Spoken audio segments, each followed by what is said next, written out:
nous allons poursuivre sur la biodiversité avec 6 experts que j'invite à rejoindre la scène avec un C.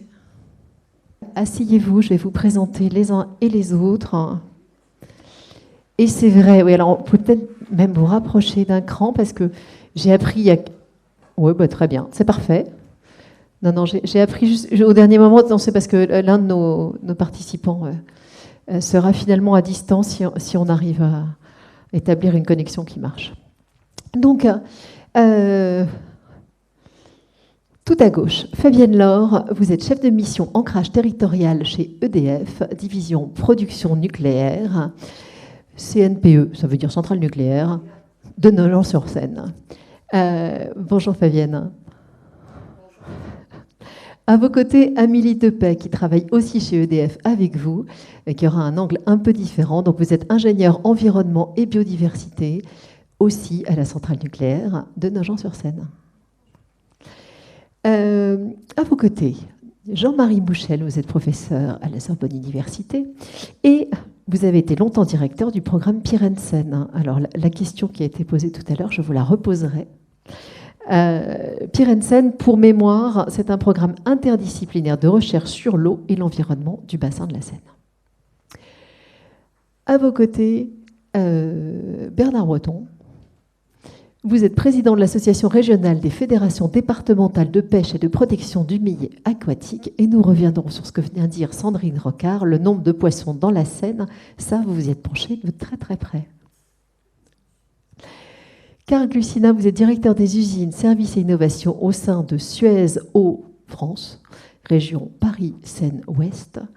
Concrètement, vous allez aussi nous expliquer ce que fait Suez sur tout ce bassin.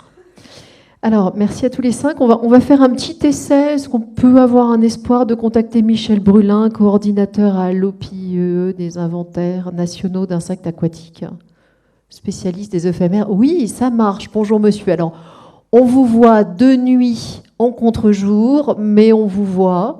Si vous avez une façon d'éclairer, je ne suis pas contre.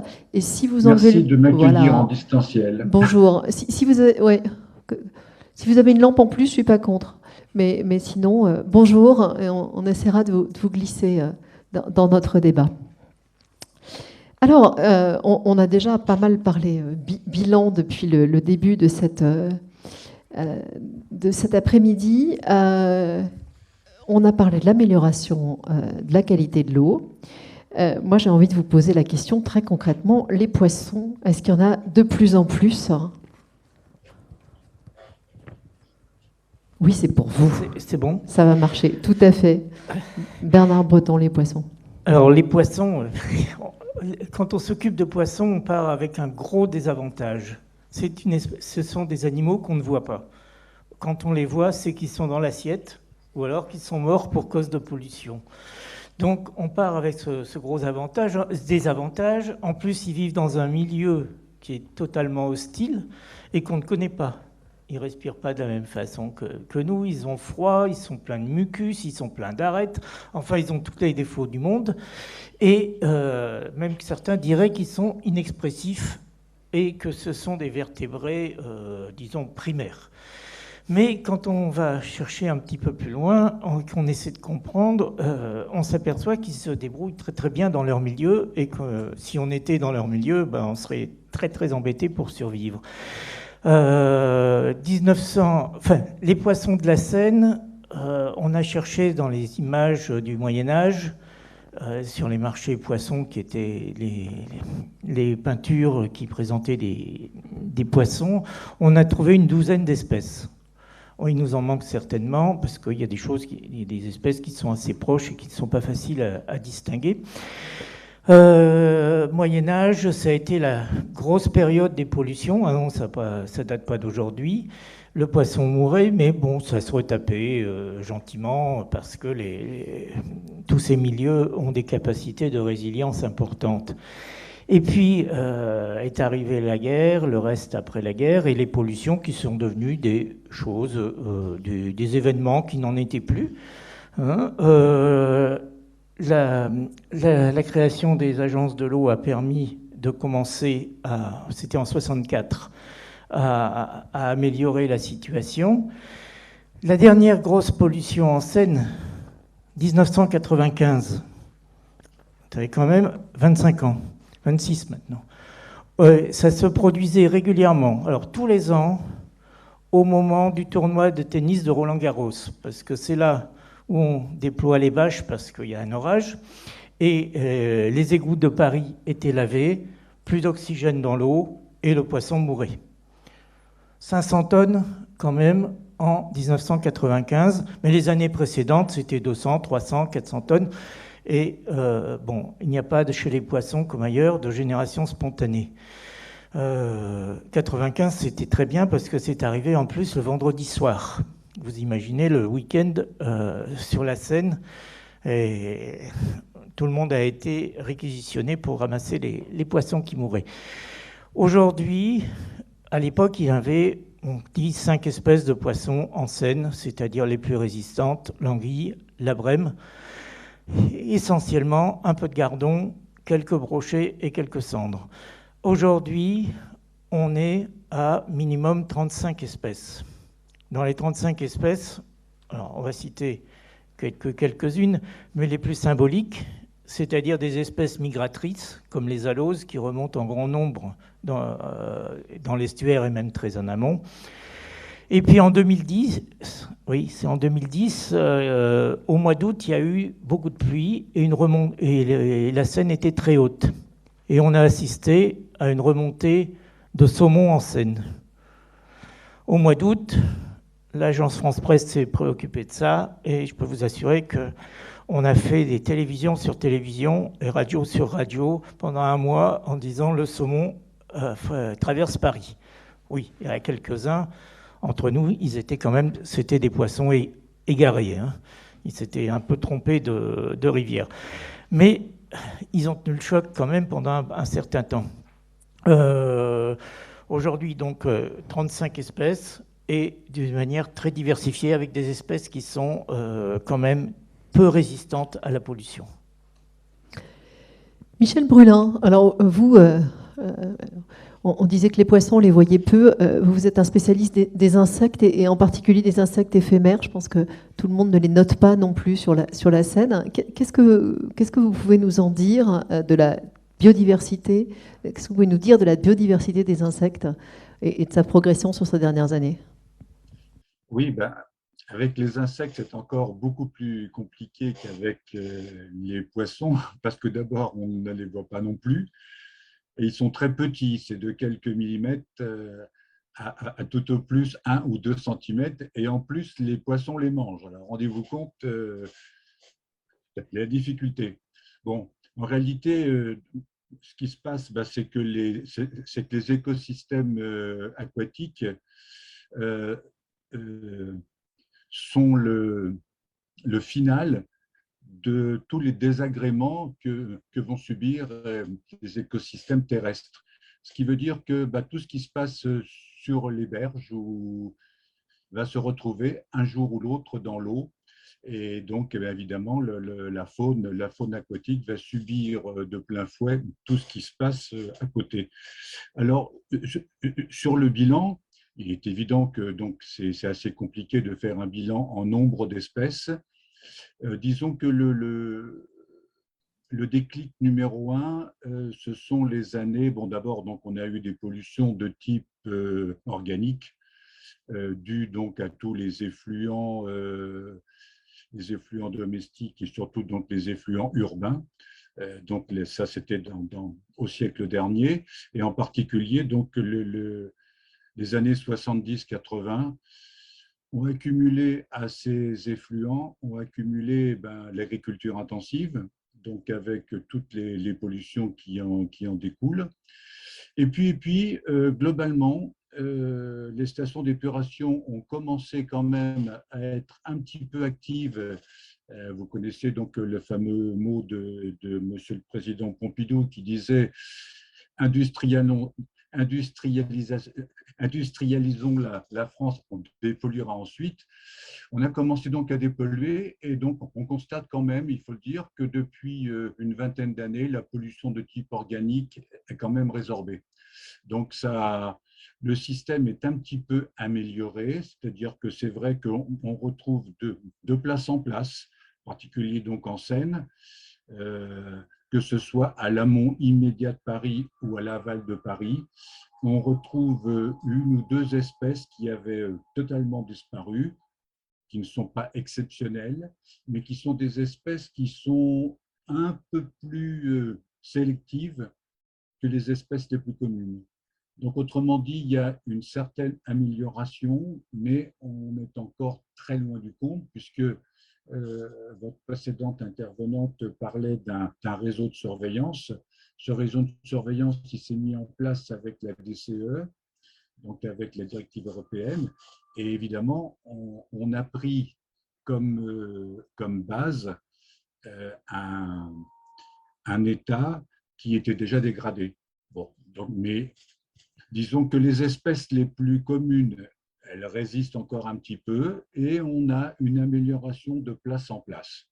Voilà, c'est un peu le portrait, le portrait Jean-Marie plus Mouchet. général de la Seine. Jean-Marie Mouchet, peut-être vous pouvez nous donner un regard plus long en termes d'histoire. Je sais que vous avez... Oui, effectivement, ça va ? Oui, j'avais effectivement prévu de vous parler un petit peu de ça.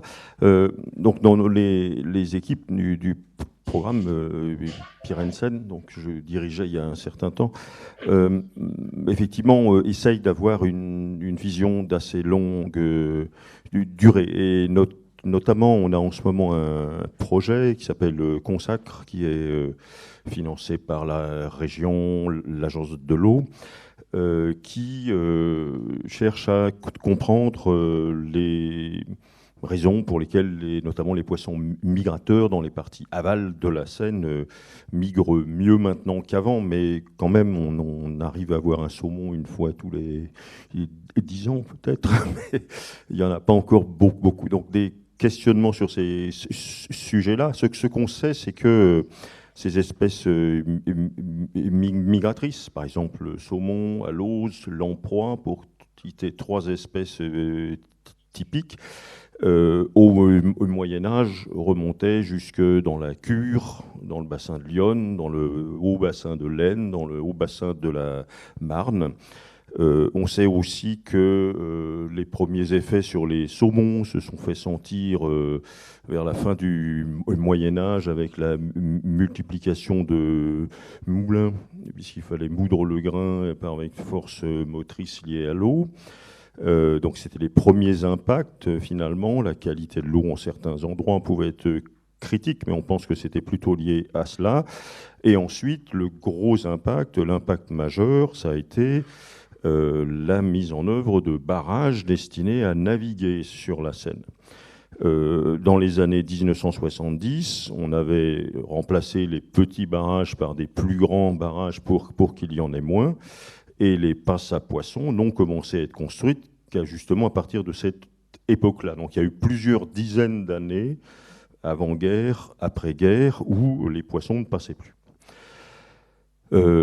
Aujourd'hui, des passes commencent à être mises en œuvre, enfin on en a même beaucoup. L'obstacle principal, c'est le barrage de Suresnes, qui n'en a pas. Donc les poissons, sauf s'ils arrivent à se glisser avec un bateau qui passe une écluse, ils ne remontent pas. Et on peut se poser la question aussi de ce qu'il en serait, une fois une passe à poissons installée sur ce site, de la traversée de Paris même, avec ses quais, avec ses nombreux bateaux-mouches qui circulent en tous sens. Peut-être que ce ne serait pas si facile que ça pour nos migrateurs de passer cette zone-là. Donc en gros, on a cet effet majeur des barrages. Les effets qualité de l'eau ont été absolument majeurs dans les années 30 à 70, et aujourd'hui s'améliore beaucoup. Pour le saumon, sur l'oxygène dissous, on est encore par moment un peu juste. Le problème, c'est que le par moment, c'est les mois de mai et juin, c'est justement à cette époque-là que le saumon remonte. Et la grande question qui reste, c'est la question des frayères. Et donc la question de la petite morphologie des nombreux cours d'eau amont, où il faut que les poissons et les autres espèces, on parlait d'insectes aussi, trouvent des lieux propices pour leur mode de vie, et dans de nombreux cas, ces lieux n'existent plus. Je vous rends la parole. Pardon.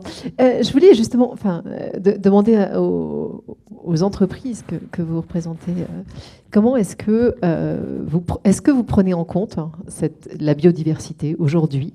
Alors, je sais déjà que la réponse est oui, mais très, très concrètement, comment est-ce que, on a vu l'amélioration, ça ne s'est pas fait par hasard, comment est-ce que dans vos entreprises, le sujet est monté peut-être ces dernières années?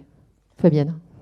Donc, bonjour à toutes et à tous. Donc, on a décidé avec Amélie de partager avec vous la méthode qu'on a retenue au sein de la centrale de Nogent pour intégrer cet enjeu de biodiversité au sein de notre usine. Et on va vous présenter une de nos actions phares, qui est la gestion de la réserve d'après, qui est une réserve naturelle qui est hébergée au sein de notre foncier. Quand on parle de biodiversité d'entreprise, la première question qui se pose à nous, c'est comment rendre concret cet enjeu autour de process qui sont déjà organisés. Donc nous avons choisi comme levier d'utiliser un outil de management qui est le système de management intégré. Voilà. Donc très rapidement, qu'est-ce que c'est? C'est un système qualité qui est structuré autour de macro-processus à l'intérieur duquel vous retrouvez des sous-processus, à l'intérieur duquel vous retrouvez des processus élémentaires, et je m'arrête là pour la technique. Donc concrètement, nous avons intégré 2 processus élémentaires au sein de 2 macroprocessus qui sont le macroprocessus piloté et le macroprocessus environnement. Donc nous avons créé 2 processus que je vais vous lire. Le premier s'appelle mener des actions phares en faveur du développement durable et de l'environnement, donc hébergé au sein du macroprocessus piloté de notre CMPE. Et le second qui s'appelle préserver et restaurer la biodiversité, qui est hébergée au sein du macro-processus environnement. On s'est ensuite posé une seconde question. Est-ce que c'était suffisant d'avoir intégré, effectivement, dans la gouvernance du CMPE, dans le SMI, ces processus élémentaires? Donc la réponse était non. Donc nous avons réfléchi en disant qu'il nous fallait des leviers, des outils qui ramenaient l'humain au devant de cet enjeu de préservation du vivant. Donc nous avons donc créé tout simplement un COPIL, un comité de pilotage biodiversité, qui manage le domaine au sein de notre entité, qui est constitué de membres du comité de direction et de salariés du CMPE, qui se réunit 4 fois par an et qui porte la stratégie et l'efficience de notre stratégie biodiversité au sein du CMPE. Nous avons créé ensuite un club CCDB qui s'appelle le Club Développement Durable Biodiversité. Et ça, c'est une initiative dont on est le plus fier. C'est une initiative, c'est un club qui est composé de volontaires, de salariés de la centrale, de nos prestataires, voilà, et qui est la cheville ouvrière de notre action sur la biodiversité. On en est fiers. Pourquoi? Parce que c'est une action, effectivement, des salariés, mais c'est une action, effectivement, qui montre que les collaborateurs du CMPE sont aussi des citoyens et qui conforte, effectivement, la raison d'être de l'entreprise. Voilà. Donc, je vais passer... Peut-être Amélie, oui, d'un point de vue... en complément, concrètement, comment est-ce que vous travaillez? Oui, alors moi je voulais vous parler d'un projet plus concret en fait. Donc nous sur le site, sur notre foncier, on a une réserve naturelle. Donc cette réserve a été identifiée par le Muséum naturel d'histoire naturelle comme zone d'intérêt écologique dès les projets de création d'implantation de la centrale, donc en 1980. Et donc depuis, en fait, on a eu une première convention avec le Muséum national d'histoire naturelle pour la gestion de cette réserve.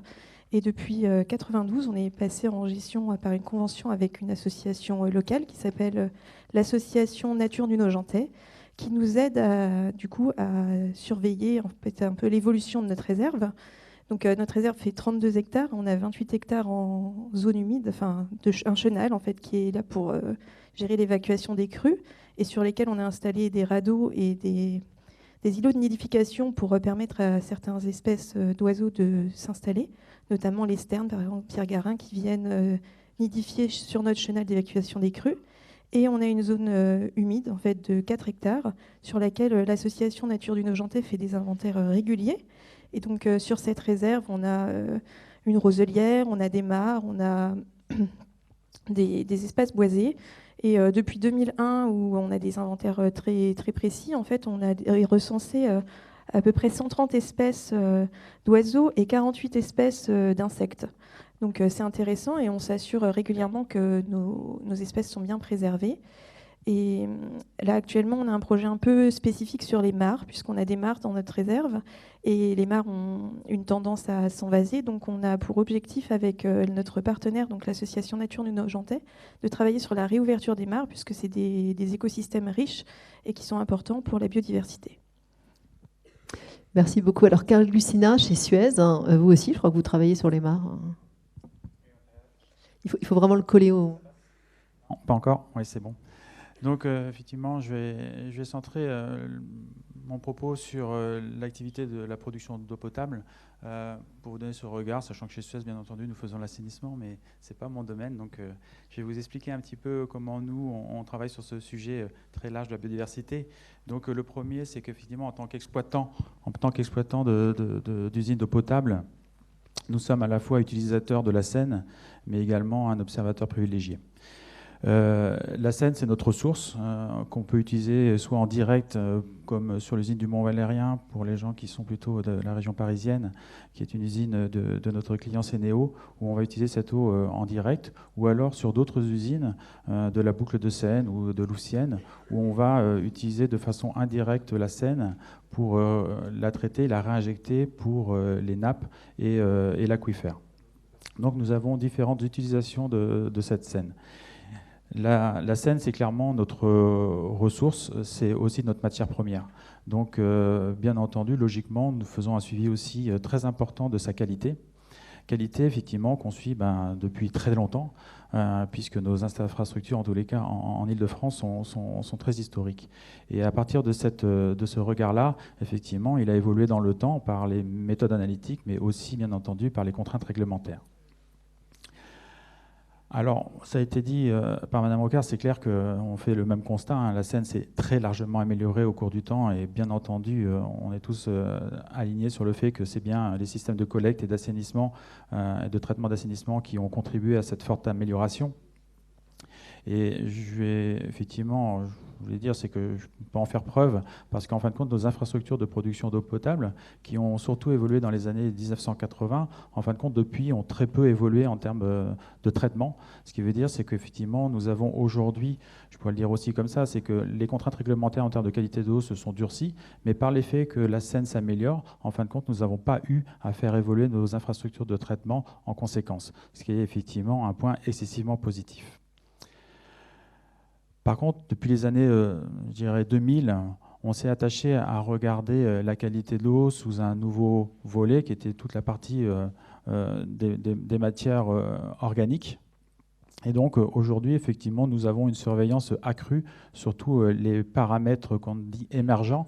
Quand on dit paramètres émergents, ce sont des paramètres qui ne sont pas aujourd'hui encore réglementés.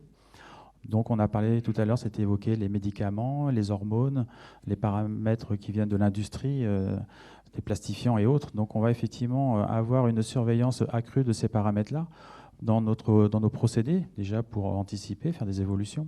Aujourd'hui, le constat que je peux partager avec vous, c'est que sur 170 molécules que nous suivons, en fin de compte, on en retrouve une cinquantaine. Et ces 50 molécules que nous avons retrouvées, au moins on les retrouve une fois depuis ces 6 dernières années.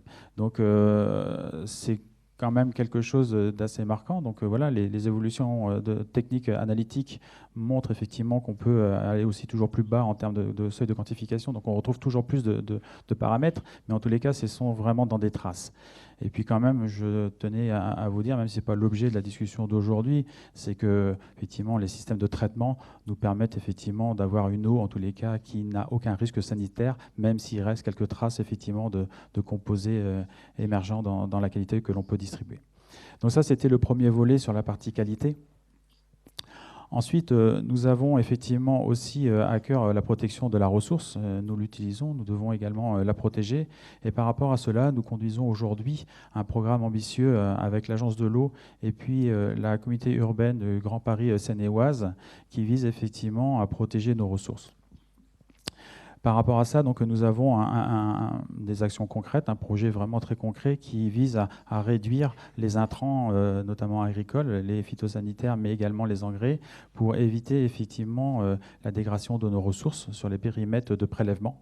Puisque sur le périmètre de Flins sur lequel est ce programme-là, nous avons un champ captant qui, bien entendu, est en interaction avec la Seine, mais également avec les nappes qui peuvent être effectivement dégradées par l'activité à la fois agricole, mais aussi industrielle. Donc par rapport à ça, effectivement, nous avons un suivi et des actions pour un bon équilibre écologique de l'eau.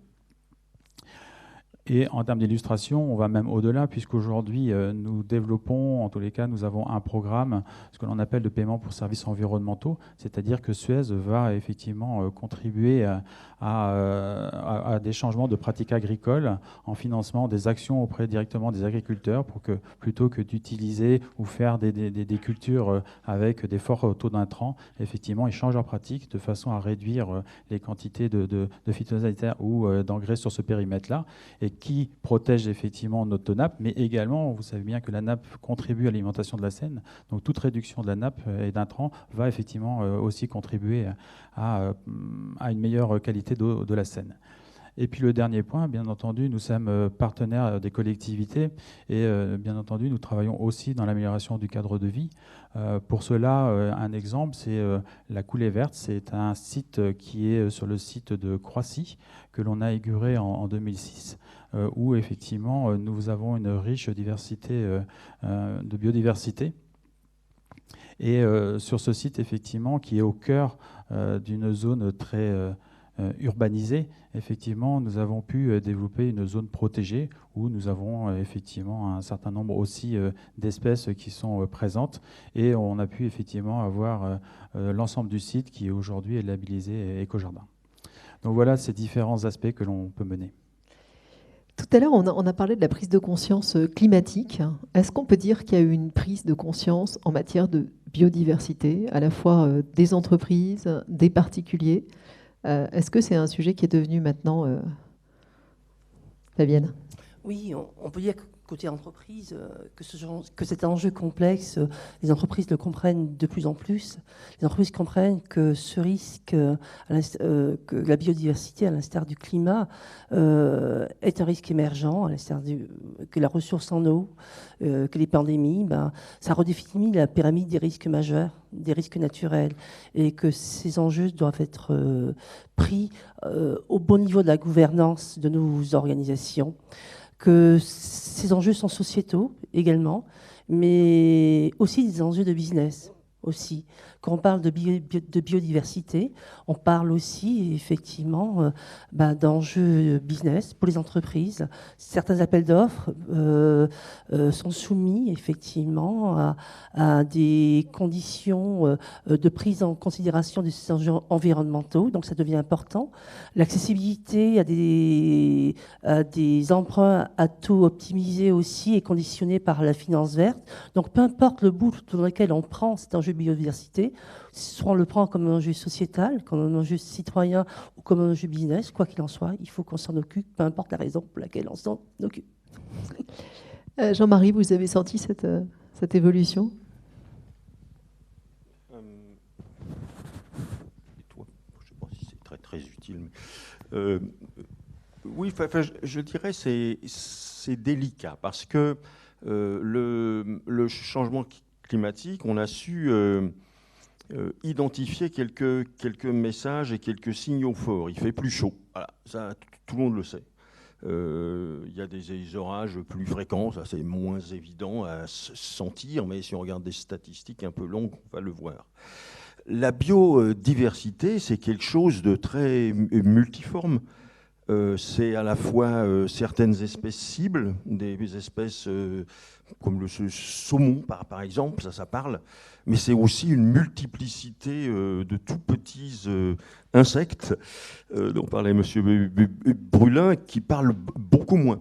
Et donc je pense que c'est difficile, quoi. Les gens vont probablement être sensibles à quelques grosses espèces cibles, celles qu'on voit, donc les gros poissons, les oiseaux aussi, les oiseaux d'eau, ça c'est un emblème très fort pour les relations biodiversité et eau. Par contre, toute la biodiversité multiforme de l'eau, je crois qu'on la connaît vraiment très très peu, sauf quelques personnes qui sont vraiment experts. Je voudrais ajouter quand même le fait que biodiversité et changement climatique sont quand même des sujets extrêmement liés. On sait très bien aujourd'hui que certaines espèces de poissons dont on a parlé sont très sensibles. Les adultes sont capables de vivre sur des variations de température assez grandes, de 3 à 5 degrés. Ils vivront moins bien, mais ils vivront. Par contre, au moment de la ponte et pour les juvéniles, on va être sensible à des températures de l'ordre de 1 à 2 degrés. Donc il ne faut pas que ça chauffe beaucoup pour qu'on voit disparaître un certain nombre d'espèces. Donc les deux sujets sont vraiment très très liés. Alors justement, quelles sont les ambitions, les projets qu'on peut avoir pour ces prochaines années Bernard, peut-être. Oui, un projet très simple. La pêche en Île-de-France, c'est 50 000 pratiquants en Île-de-France. Il y en a beaucoup qui pratiquent pendant les vacances dans toute la France, mais dans l'Île-de-France, 50 000 pratiquants. Chiffre d'affaires, 60 millions d'euros quand même. Donc ce n'est pas une activité négligeable. Et les pêcheurs, on les envisage maintenant comme non seulement des sentinelles des milieux aquatiques, ça ils y resteront, mais aussi comme des pionniers qui vont aller redécouvrir les berges de la Seine, de l'Oise, de la Marne et autres, où ils vont aller investir ces zones de friche parce qu'il y a du poisson à prendre. Ce sont vraiment des pionniers. Et on a même des pionniers qui sont en pleine ville, à Nanterre par exemple, à côté de l'agence de l'eau. Le matin de bonne heure, le midi et le soir, il y a des jeunes qui, au lieu de manger, préfèrent aller pêcher. Bon, alors avec beaucoup de réussite, parce que sans quoi il y a longtemps qu'ils auraient arrêté. Pour la petite histoire, un petit poisson qui a été capturé au mois de septembre, là, au pied de Notre-Dame, un silure de 2 mètres 43, 48 kilos, et ça au pied de Notre-Dame. C'est complètement nouveau, quoi. C'est de retrouver cette population et de dire au grand public, oui, les berges de la Seine et de ses affluents sont parfaitement fréquentables.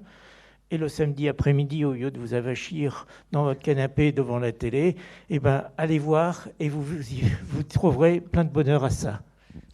Karl, les projets, les ambitions d'un groupe comme Suez pour travailler sur ces sujets-là? Alors, je dirais que nous, bien entendu, comme je vous l'ai dit, on continue de travailler notamment à la protection de nos ressources. Donc c'est effectivement un enjeu fort côté Suez. Et puis je dirais le deuxième volet, et je dirais le plus important par rapport à tout ce que l'on a dit, c'est l'assainissement. Il est clair qu'aujourd'hui, c'est tous ces efforts-là qui ont certainement le plus payé. Et il faut continuer encore à travailler sur ces domaines-là. C'est pas pour tuer mon travail de traiteur d'eau potable, mais je pense qu'effectivement, c'est l'argent le mieux investi en termes de protection de la ressource. Amélie ou Fabienne, les pistes sur lesquelles vous travaillez? Oui, nous, du coup, on n'est pas des spécialistes du domaine biodiversité. Donc, en fait, on se rend bien compte qu'on ne peut pas piloter ce genre d'affaires juste nous, en interne. Et donc, on travaille à l'élaboration de partenariats. Donc là, on a initié des rencontres avec le Centre permanent d'initiative pour l'environnement, le CPIE de Soulaine, avec lequel on travaille sur l'élaboration d'une convention pour nous aider à former, sensibiliser nos agents, les différentes strates dans l'entreprise pour que, du coup, on arrive à introduire l'enjeu biodiversité au cœur de nos activités. Voilà. Jean-Marie, je vous vois réagir. Oui, peut-être une dernière idée. Il y a un travail récent qui a été complété par l'Institut Paris Région de réaliser une carte complète des berges de la Seine, depuis le Havre jusqu'à la Seine plus la Marne et l'Oise, toutes les régions d'Île-de-France, tous les fleuves qui passent là. cette carte est très très précise, très bien faite. Elle détaille tout. On voit qu'on a quand même une majorité de berges qui sont des berges en pente douce. Il ne faut pas imaginer qu'il y a forcément des pales-planches en ferraille ou en béton sur l'ensemble du cours d'eau.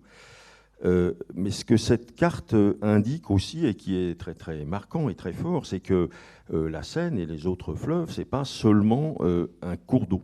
C'est des zones sur les berges, c'est les berges plus les zones proches, les zones humides proches. Et ce dont on se rend compte en regardant ces cartes, c'est que la majorité de ces zones humides de bordure de cours d'eau sont d'anciennes gravières qui ont une valeur écologique à peu près nulle. À peu près nulle parce que c'est des grands trous d'eau, les berges, elles, sont raides, etc., etc. Alors, il y aura toujours des bateaux qui vont passer dans la Seine, il y aura toujours des petites vagues liées aux bateaux, donc les berges vont toujours devoir subir tout ça. Les poissons, ils n'aiment pas beaucoup, les œufs des poissons, quand on les secoue comme ça, ils n'aiment pas beaucoup. Par contre, il y a toutes ces zones annexes dont on pourrait faire des choses à condition qu'on les modifie de manière adaptée pour qu'elles deviennent, au lieu d'être des milieux à valeur écologique relativement limitée, deviennent des milieux avec une valeur écologique forte. Alors je note qu'EDF fait ça sur un site. Voilà. Mais il y en a beaucoup d'autres, et je pense que là, il y aurait clairement un effort tout à fait net. On pourrait dire les 19 centrales du parc nucléaire. Alors, Michel Brulin, peut-être vous, est-ce qu'il y a une piste sur laquelle vous souhaitez voir travailler tous nos auditeurs? Écoutez, ce que vient de dire M. Michel est vraiment parfait, parce qu'une rivière, finalement, c'est pas uniquement de l'eau, mais c'est tout le milieu qui va avec, et effectivement, donc la capacité des berges à coloniser, à fixer la faune, est vraiment, c'est le point le plus important. Et le plus important serait peut-être effectivement de redonner une certaine naturalité à la rivière. C'est-à-dire, bien, il y a des espaces où on pourrait laisser, bon, disons que ça commence à être une idée moderne qui fait son chemin, à savoir laisser des zones d'expansion de crues, par exemple.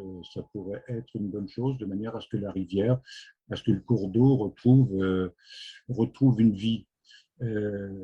D'autant plus que la Seine, quand on regarde bien, c'est un cours d'eau qui est très particulier, parce que sa pente est faible. C'est un cours d'eau qui n'est pas de grande ampleur, sa pente est faible, donc la réoxygénation en particulier n'est pas si importante que ça. Donc c'est un cours d'eau qui restera quand même un peu fragile, et avec l'augmentation des températures, il y aura peut-être effectivement quelques soucis. Donc peut-être bien la surveiller en essayant de créer des zones au niveau des berges. Les aménagements de berges ont réussi. Là, on parlait de Nanterre tout à l'heure. Quand on regarde, il y a quelques aménagements qui ont été faits, et comme par hasard, les bureaux d'études qui ont regardé les insectes aquatiques, sont allés les chercher, ont retrouvé des espèces assez intéressantes. Donc, c'est peut-être un avenir pour cette rivière. Merci beaucoup. Alors, est-ce qu'il y a une question pour nos intervenants? Une toute petite remarque et puis une question technique. On parlait et on reparle là de la diversité des usages, et je pense que nous sommes, nous tous les usagers de l'eau, donc vous les pêcheurs, nous les navigants, à rame ou à moteur, de vrais porteurs d'alerte. Et j'en ai vu beaucoup des pêcheurs de silure derrière mon bateau, et oui, nous on a le nez dessus, bien évidemment. Quelque chose aussi qui peut réconcilier tous les usages, vous avez tout à fait raison, professeur. Vous savez, moi j'ai appris depuis 30 ans que je navigue qu'on quitte une île sur la Marne ou sur la Seine, on en trouve une autre. Il y a beaucoup de bras morts. Tous ne sont pas occupés par des bateaux, des péniches, des ports. Vous prenez par exemple le bras mort d'Andrézy, le cul-de-sac d'Andrézy sur l'ancien barrage. C'est une véritable mangrove. Et je pèse mes mots. C'est un lieu mais extraordinaire. Et ce serait très facile là de faire des réserves à poissons. Puis la note optimiste, c'est que nous, dans le port de la Bastille, grâce au premier confinement, mais ça je vous en parlerai tout à l'heure, on a vu apparaître une variété de poissons piscicoles absolument incroyable. Mais on les voit, parce que l'eau est claire. Donc maintenant, on les voit. Il y a La question plus sérieuse scientifique, pour rester sur la biodiversité, qui est à la fois une question pour les scientifiques et puis les politiques et les administratifs. Quand on parle de biosystème, on n'est pas sans savoir, et c'est un sujet qu'on ne voit pas souvent, que les tortues californiennes, que les algues, que les ragondins et bien d'autres. Et je suis d'autant plus gêné que quand je vois un ragondin, et on a vu une portée, nous, il y a 2 ans, mignonne, et on n'avait pas envie de les zigouiller, et si on les signale, ils seront zigouillés. Est-ce que c'est un vrai problème écologique? D'où est-ce qu'il vient? Finalement, on s'en fiche un peu parce que c'est anecdotique, mais qu'est-ce qu'on va en faire? Et qu'est-ce qu'au niveau politique, on va en faire? Et au niveau administratif, s'il y a des gens de la préfecture ici, voilà, est-ce que c'est une gêne aujourd'hui? Est-ce que c'est une anecdote? Est-ce que c'est quelque chose qu'il faut traiter? Alors, pour la préfecture, on l'entendra en clôture, donc je suis sûre que la question a été notée. Est-ce qu'il y a un spécialiste qui se lance sur le ragondin depuis la tordue jusqu'au ragondin et les algues? Aux mammifères, on a dénombré depuis 10 ans 1 millier d'espèces exotiques envahissantes dans les eaux douces françaises. Alors, il y a des végétaux, il y a des bactéries, il y a des algues, il y a quelques mammifères, il y a des poissons aussi, qui arrivent par la liaison, alors de 2 façons, par la liaison Danube-Main-Rhin, et puis après ils se dispersent en France, ou qui arrivent dans les ballasts des péniches qui remontent de Roumanie à vide. Et pour qu'ils puissent avancer, on remplit les cuves d'eau du Danube et on rejette quand on arrive à Strasbourg, par exemple. Et les alevins de poissons qui sont arrivés, ils arrivent à ce moment-là. On a des espèces végétales qui sont très envahissantes, qui posent gros problèmes, vous savez, pour la navigation, mais qui posent vraiment gros problèmes. Et on est un peu démunis parce que dès qu'on dit pour essayer de les limiter, la seule solution qu'on trouve, c'est l'arrachage, qui crée du bucturage, donc, et ça gagne. Et les produits désherbants, on ne peut pas les utiliser en France. Donc c'est un gros problème. Le ragondin est aussi un gros problème. Ça fait 10 kilos, un ragondin. Je me souviens, c'était à l'Isle-Adam, où il y avait sur un petit plan d'eau d'1 hectare, on avait compté 180 ragondins. À 10 kilos, 1,8 tonne quand même. Bon, pour s'en sortir, c'est pas facile. Alors on est obligé d'avoir affaire au lieutenant de louveterie, aux piégeurs, etc., etc. Mais on a là le public qui nous dit, oui, mais nous, on achète des carottes pour aller nourrir les ragondins. On achète des salades pour aller nourrir les ragondins. Donc, c'est très, très, très complexe parce qu'on a à la fois des problèmes biologiques et à la fois des problèmes sociaux, humains. Et ça, c'est très compliqué. Je vais conclure en disant que c'est un sujet pour un prochain colloque, de creuser à la fois l'innovation et les solutions pour ces nuisibles. On est déjà un peu en retard. Je vais vous demander peut-être un mot de conclusion, si on ne devait retenir qu'une chose pour cet échange biodiversité. Donc, peut-être 2 mots. On pourrait dire simplement que l'avenir des entreprises, elle sera sociétale et environnementale, ne sera pas. Voilà, et que l'ensemble de ces sujets, notamment dans les usines hébergées dans les territoires, se doivent d'être travaillés avec les acteurs territoriaux. On ne peut pas se contenter de travailler en écosystème fermé et que nous devons effectivement travailler avec nos partenaires territoriaux et avec les experts qui nous aideront à progresser sur ces sujets. Jean-Marie. EDF parle d'une voix. Rappeler l'idée que voilà, un cours d'eau, c'est sa berge et c'est les 50 ou 100 mètres de milieu éventuellement inondable connecté avec la nappe alluviale, qu'ils jouent un rôle, que ces milieux connexes jouent un rôle extrêmement fort et qu'ils sont aussi des enjeux sociaux et économiques extrêmement forts. C'est là où les traiteurs d'eau installent des bassins pour filtrer l'eau. Les industriels aiment beaucoup se mettre là, à Flins, entre autres, voilà. Et en même temps, c'est aussi là où la biodiversité, poissons, insectes et autres, auraient besoin de trouver un peu d'espace adapté pour eux. Donc c'est un enjeu, et je crois que c'est ça l'enjeu qui va venir, quoi. Bernard, votre message fort? Oui, moi je dirais que le combat contre la pollution, on va le gagner. C'est évident. Le génie humain est tel que il faut être optimiste. Depuis 60 ans maintenant que l'Agence de l'eau existe, on a vu tous les progrès qui ont été faits. Sur la région parisienne, c'est hyper compliqué parce que les égouts datent de Haussmann. C'est Belgrand qui a fait les égouts à ce moment-là. Hein, tout allait par gravité à HR et les amis du SIAP là, font des prodiges et sont à la pointe du progrès pour améliorer la qualité de l'eau. Il y a les milieux qui restent à améliorer, mais il faut être optimiste absolument, parce que, et le public, c'est là où il a un rôle important à jouer, c'est qu'il se réapproprie ces berges et qu'ils disent la Seine et ses affluents, c'est à nous et on veut en profiter.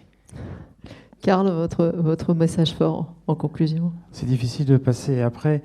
Le message fort, je crois qu'on l'a tous dit, on travaille tous, on est tous acteurs, observateurs. Je pense que c'est l'union qui fera qu'on arrivera effectivement à améliorer tout ce système. Et puis c'est le civisme surtout de chacun, utilisateur, comme vous dites. Parce qu'effectivement, quand je me promène le week-end le long de la Seine à Andrézy, effectivement, je pense qu'il y a encore beaucoup de progrès. Michel, si je vous donne un mot, si on arrive à vous entendre, vous aurez le mot de la conclusion. Ça marche. Oui, vous avez oui. Votre message fort en une phrase. Non, c'était juste pour dire que finalement aussi le cours d'eau, c'est le dernier, il est en bout de chaîne. Donc tout ce qui arrive à un cours d'eau n'est que le résultat des problèmes que l'on peut faire subir à la nature. Donc, autrement dit, bien l'observer, bien l'écouter, et dès qu'il y a un souci, essayer d'y remédier. Écoutez, merci beaucoup à tous les 6.